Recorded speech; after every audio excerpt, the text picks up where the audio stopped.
चलिए, स्वागत है आपका मेरे YouTube चैनल में। आज हम करने जा रहे हैं कक्षा 8वीं की गणित, जिसमें प्रश्नावली। हमने जो नया चैप्टर शुरू किया है, ऑफलाइन क्लास में शुरू किया है हमने, अध्याय 12। तो यहाँ तक पहुँच गए हैं हम। और चूंकि आज पहली क्लास है, मतलब प्रश्नावली पहली है, इंट्रोडक्शन वीडियो तो मैं मतलब इंट्रोडक्शन करवा चुका हूँ बच्चों का। तो इसमें 12.1 का पहला क्वेश्चन देखते हैं हम। 12.1 क्वेश्चन फर्स्ट। सबसे पहले इसमें क्या है, दिए हुए पदों के सार्वगुणनखंड ज्ञात कीजिए। तो हमारे पास दो पद दिए गए हैं, एक है हमारा कौन सा 12x और दूसरा क्या है इसमें 36। तो हमें इनके क्या करना है, सार्वगुणनखंड। ठीक है, तो सार्वगुणनखंड करने के लिए हमें कुछ नहीं करना है, जो भी संख्या दी है उसका गुणनखंड करेंगे। तो जैसा कि हमने बताया, इनके हमें क्या करना है, गुणनखंड करना है। तो कहीं भी आप रफ कॉपी पर कर सकते हैं गुणनखंड। जैसे 12 है तो 12 का गुणनखंड हम कैसे करेंगे, 2 2 छू 12। सबसे पहले 2 का भाग देते हैं, 2 के बाद जब ना आ जाए जब 3 का, तो 2 का भाग 6 में भी चला जाएगा, 2 तिया 6 और 3 एकम 3। तो जो 12x है हमारे पास, इसके गुणनखंड होंगे 2 गुणित 2 गुणित 3 और x लिखा है साथ में, तो x भी लिख देंगे। उसके बाद फिर आता है हमारा क्या, 36। तो 36 जब लिखेंगे हम, ये रफ पे करना है आपको। ठीक है, चाहो तो इधर कर सकते हो, लेकिन रफ पे ज्यादा सही रहेगा। 2 एकम 2, बचेगा 1, कितने हो जाएंगे 16, 2 अट्ठे 16। फिर से 2 का भाग चला जाएगा, फिर कितनी बार जाएगा 2 इनाम 18। फिर से अब 2 का जाएगा नहीं, कितने का 3 का, 3 तिरका 9, 3 एकम 3। ठीक है, फिर हम देखेंगे 36 के गुणनखंड कितने आ गए हमारे पास, 2 गुणित 2 गुणित 3 गुणित 3। ठीक है, हम देखेंगे हमें चाहिए है क्या, सार्वगुणनखंड। तो हम लिखेंगे सार्वगुणनखंड। इसके लिए हमें सार्वगुणनखंड का मतलब होता है, सार्व माने सभी, जो गुणनखंड सभी में हो वो लिखना है। जैसे हम वो निकालते हैं क्या, HCF निकालते हैं। तो इसमें 2 इधर है और इधर भी है, तो 2 लिख दो। फिर उसके बाद अगला 2 देखो, इधर भी है इधर भी है, तो इसको भी लिख दो। फिर देखो 3 यहाँ भी है और यहाँ भी है, तो इसको भी लिख दो। फिर x इधर है लेकिन इधर नहीं है, ये 3 इधर है और वो इधर नहीं है, तो हम इन दोनों को क्या कर देंगे, छोड़ देंगे। अब सार्वगुणनखंड चाहिए तो इनका गुणा कर दो, 2 दूनी 4 और 4 तिया 12। तो ये क्या हो जाएगा हमारा, इसका आंसर हो जाएगा। ठीक है, तो इसको एक साथ नोट कर लेना। उसके बाद हम करते हैं क्वेश्चन नंबर 2। क्वेश्चन नंबर 2 हमें लगता है कि बन जाएगा सबसे। क्वेश्चन 3 कर रहे हैं हम। ठीक है, इसका फर्स्ट का तीसरा देख लो, दूसरा भी करके बताना सभी लोग। तीसरा में क्या लिखा है, 14 PQ, 14 PQ। इसको इधर कर रहे हैं, 14 PQ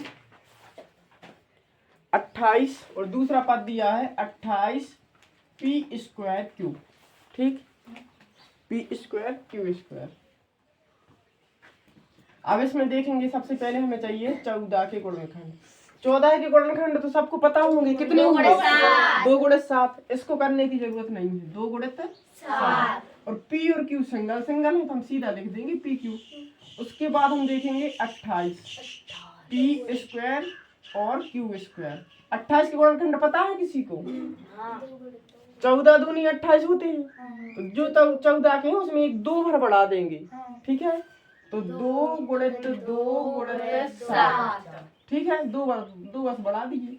फिर देखो P² है, ये क्या है, P², मतलब P कितनी बार है इसमें, 2 बार है। और Q² है तो Q को भी कितनी बार करना है, 2 बार करना है। ठीक, उसके बाद हम देखेंगे इन दोनों के सार्वगुणनखंड। तो हम ऐसा करते हैं, इसको मिटा देते हैं, नहीं तो इसको नोट कर लोगे, रफ पे कर लेना उसको। सार्वगुणनखंड,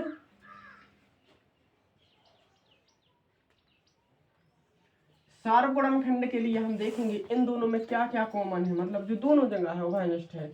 देखो 2 गुणित 7, 2 गुणित 7, इस तरफ भी, इधर भी दिख रहा है इधर भी दिख रहा है, लिख लो इनको 2 गुणित 7 को। P और Q दोनों है इधर, और P और Q इधर भी है दोनों, तो हम पी और क्यू को भी लिख देंगे, किसी को कोई दिक्कत नहीं। तो बस।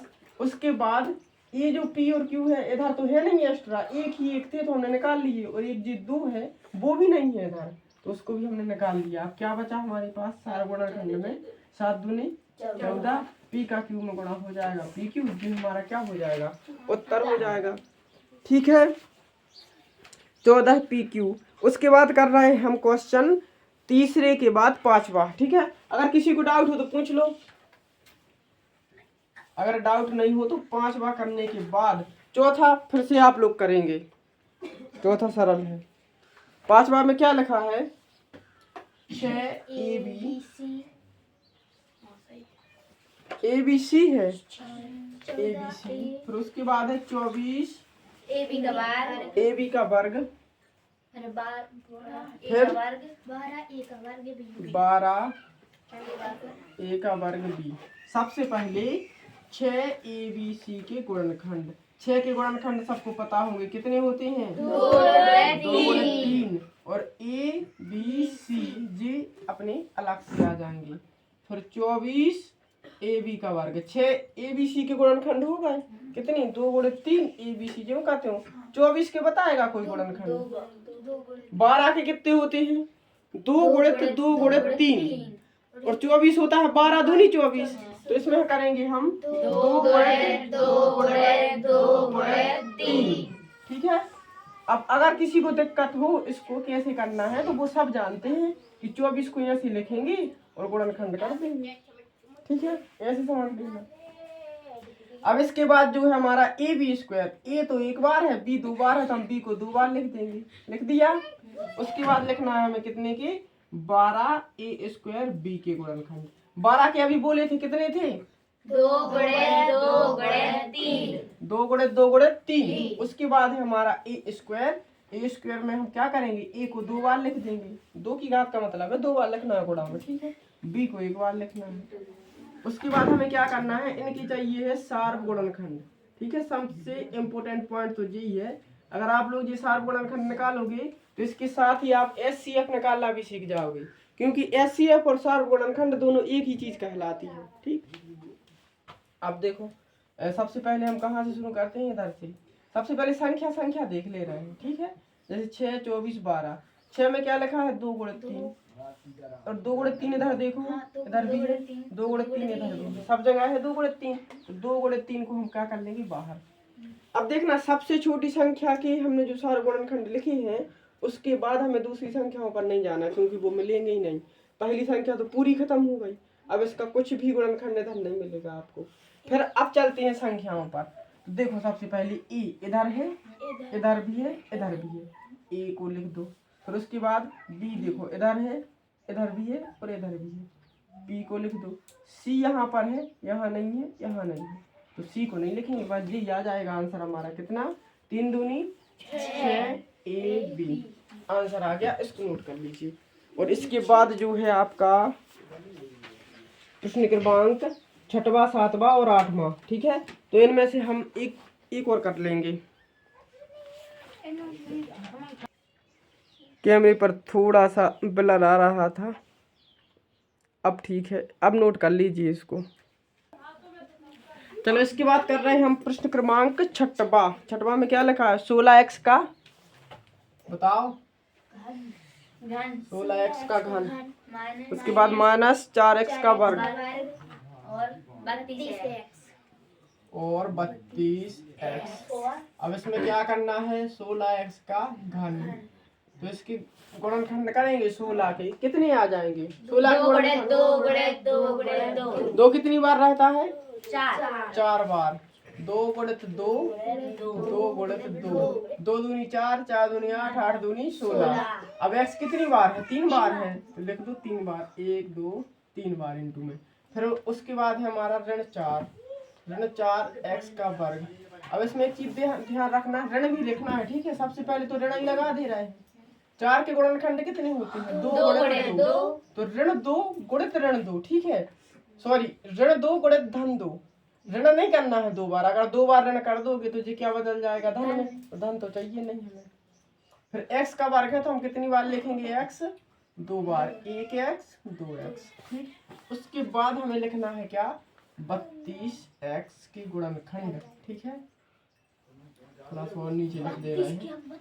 32x की कितनी बार आएगा 32 में? 8 बार। 16 में कितनी बार आया? 4 16 दूनी कितने होते हैं? 32। 32 में कितनी बार आएगा?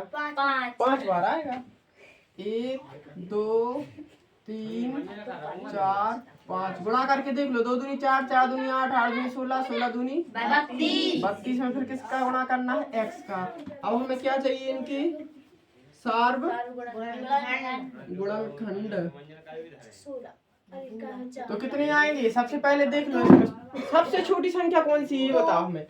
16 4 और 32 में से 4 है। 4 में देखो 2 गुणे 2 यहाँ पर भी है, 16 में भी है और 32 में भी है। तो बस हम लिख देंगे कितने, 2 गुणे 2।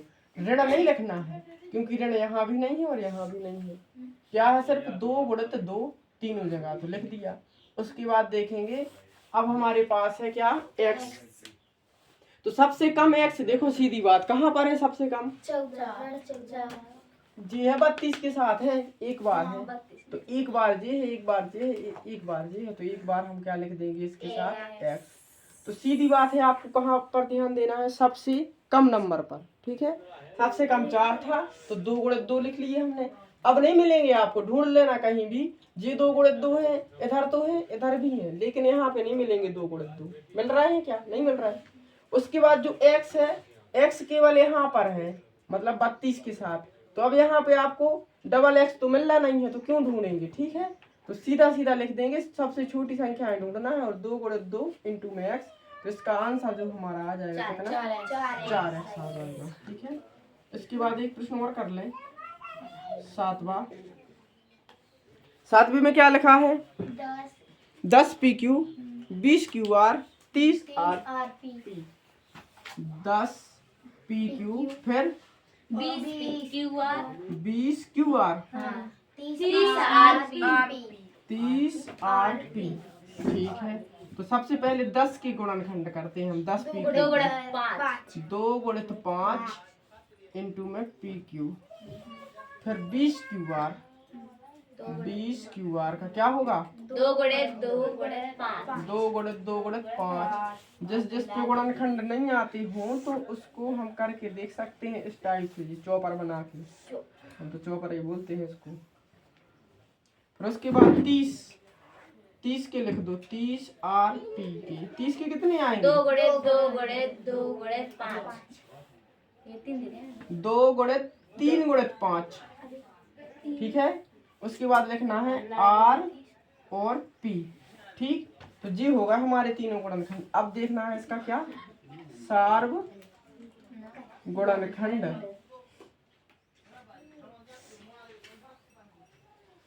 सार्व गुणनखंड में देखो 10 20 30, सबसे छोटी संख्या कौन सी है? 10। तो 10 से शुरू करेंगे हम। 10 में 2 है, इधर भी है इधर भी है, 2 लिख दो। 10 में 5 है, इधर है इधर है और इधर भी है, ये लिख दो। अब देखना 10 की तो दोनों संख्याएं खत्म हो गई, कुछ नहीं बचा। अब इसमें कुछ नहीं ढूंढना है आपको। ठीक है, बात खत्म। फिर उसके बाद PQ QR RP, इनमें देख लो क्या है कॉमन। P इधर है लेकिन इधर कहीं नहीं है। Q यहाँ पे है लेकिन Q यहाँ नहीं है, तो इसको भी छोड़ देंगे, कुछ नहीं लिखना। फिर जो R है यहाँ भी है यहाँ है लेकिन यहाँ पे नहीं है। तो अगर इनमें अपन देखें कोई भी ऐसी संख्या नहीं है जो तीनों जगह हो, कोई भी PQ R में से नहीं है, तो बस इतना ही आएगा सार्व गुणनखंड कितना? 10। एक और देख लेते हैं लास्ट वाला, उसके बाद लिख लेना। ठीक है, इसके बाद है प्रश्न क्रमांक 8। 3 x का घन है, वर्ग नहीं है, वर्ग नहीं है y का घन और 10 x का घन और y का वर्ग 6 x का वर्ग y का वर्ग z। 6x का वर्ग y का वर्ग z। 6x वर्ग y वर्ग z। सबसे पहले 3x स्क्वायर y क्यूब। तो 3 के गुणनखंड 3 ही आती है। अच्छा, एक चीज और समझना है इधर, ये जो है हम गुणनखंड कर रहे हैं इनकी x की और y की, इनको ना करें तो चलेगा नहीं, चल जाएगा। देखना कैसे। सबसे पहला जो हमारा पद है 3x वर्ग y का घन, इसको ऐसे ही लिखा रहे हम लोग, ठीक है।